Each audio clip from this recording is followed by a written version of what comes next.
Welcome, Tamers. I'm Jack, also known as Jack Attacks. I'm excited to announce we will be doing our second giveaway on this channel.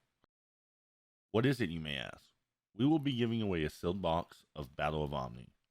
For a chance to win, all you have to do is like, subscribe, and comment below what your favorite card from BT5 is. We will draw a winner when we hit 1,500 subs on the channel. We are currently at 1,200 subscribers, so only 300 more needed. I have no doubt we can crush this in no time. Once we hit 1,500 subscribers, I will draw the winner on the next Monday once we hit our goal. So you still have a chance to win even if we pass 1,500 subscribers, as long as you enter before the next Monday. I will give the winner 72 hours to claim their prize. Otherwise, we will redraw and another lucky person will win. To be eligible to win, you must live in the continental US or Canada. Thank you and good luck. Today we will be looking at a new take on a deck that's been in the format for a while, and that is Security Control. Security Control is predicted to be a major player in the new format, with many people from the Digimon community saying it will be Tier 1. So let's get into it.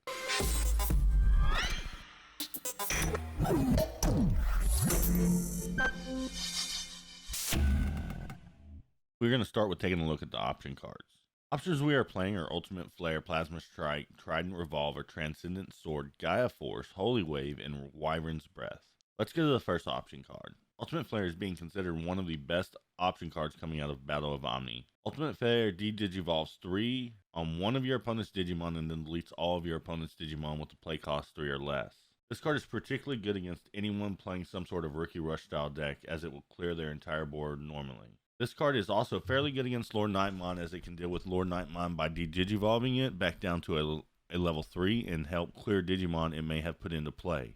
This also helps against Digimon that have protection from deletion abilities, as de-digivol does not delete the Digimon, such as the Omnimon from BT5. Make sure to watch out for this card moving ahead in the BT5 format. Next up we have Plasma Strike. This card saw very little play in the old form of Security Control, but has become more valuable with the addition of BT5. The fact that so many more Digimon with over 12k DP were introduced makes this card more playable. The real reason, though, this card gets more attention is Lord Nightmon. This card, for a low cost of 4 memory, deletes Lord Nightmon. As a majority of people know, Lord Nightmon is predicted to be the best deck of the format coming out the gate when Battle of Omni releases. Next up, we have a card I have been a fan of since I first saw it, and that's Trident Revolver. Trident Revolver has a lot going on for it, and will only become better as each new set comes out. Trident Revolver deletes a Digimon with 6,000 DP or less, and then you may play one Tamer card with a play cost of 4 or less from your hand without playing its memory cost. This card allows you to not only deal with the Digimon, but also allows you to put a Tamer into play for the low cost of 6 memory. And in this deck, all our Tamers are 4 cost, so basically you get to delete a Digimon that is 6 KDP or less for the low cost of 2 memory. Next up we have Transcendent Sword, and this card deletes one of your opponent's Digimon with 11,000 DP or less, but if you have a Digimon in play with Omnimon or Greymon in its name, you may delete one of your opponent's Digimon with 15,000 DP or less instead. And as this deck plays 6 Omnimon, this card has a good chance of using the 15,000 DP effect. Even without having an Omnimon or Greymon in play, this card deleting a Digimon with 11,000 DP is respectable and can kill many Digimon in the format. Now we have the OG, the powerhouse, that no one can argue with, and that's Gaia Force. This card just deletes whatever Digimon it wants, excluding a few that have protection in some form like BT2 Diaboromon. This card will see play as long as it's legal to play, and there's nothing more to say about it. Then we have Holy Wave. Now this card has seen play off and on in Security Control of the past. Now it is more necessary though, as we need the recovery since we have cut down on the Digimon that have recovery. Expect to see this as a standard auto include in all Security Control decks moving forward. Our last option card is Wyvern's Breath, and is simply minus 15,000 DP to an opponent's Digimon. This card costs 8 and deletes most Digimon in the format. There's really nothing else to say here. Now we will move to Tamers, and dang they're nice. First off, we have the BT4 Black Izzy Izumi. Now this card serves many functions. Not only is it our memory fixer, and allows us to play Ultimate Flare from hand, it also allows us to reorder the top 3 cards of our deck, either setting up our draw step or placing cards with security abilities on top to recover them to security stack with our recovery cards. Izzy Izumi, if played correctly, can create a lot of value.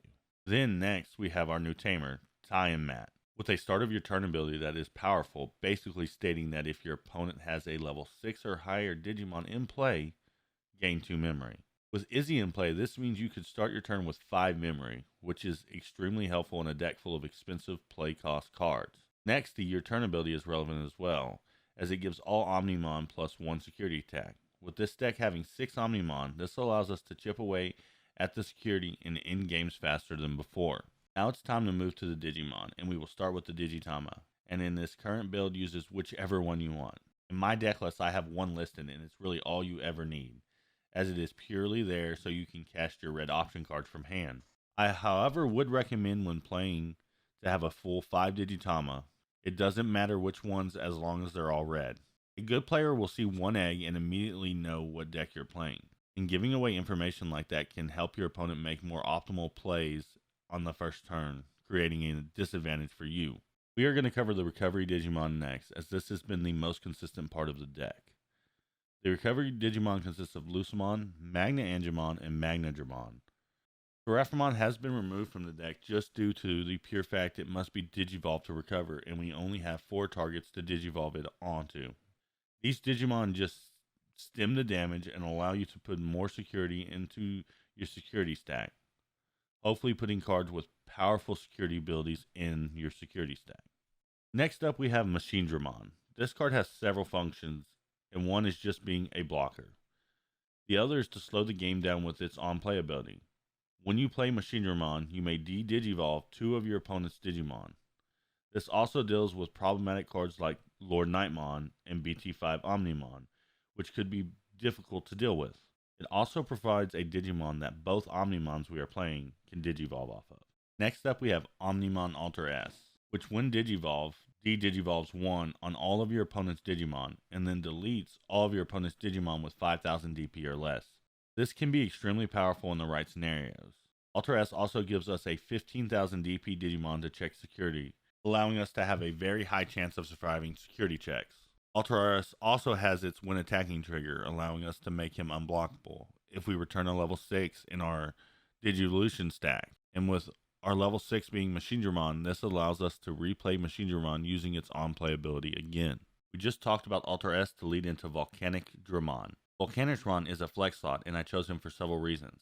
Security attack +1 is a bonus. The reason I chose Volcanicdramon is its on-play ability, just helping us deal with Rookie Rush style decks, as well as it gives us another target to Digivolve Alter S onto. This card can definitely be swapped out for something else, but as a one-of, I think it fits very well, and has enough upside to be granted a spot in the deck. Next up, we are going to talk about the card everyone wants to hear about, and that's Omnimon Zwart D, or Defeat. Zwart D has 3 powerful abilities, and that is its security check that allows you to play this card without battling and without paying its memory cost. Then it has its when Digivolving delete one of your opponent's Tamers, and on deletion delete one of your opponent's Digimon. This card alone is more than likely the most powerful card in the deck. Heck, maybe even in the game currently. In conclusion, I think this deck is very powerful, and if played correctly will lead to great success. The most difficult part of getting the deck together will be getting 4 Omnimon Zwart Ds.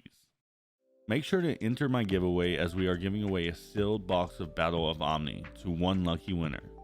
If you enjoyed this video, make sure to like, subscribe, and leave a comment, as I would love to hear your thoughts on this deck.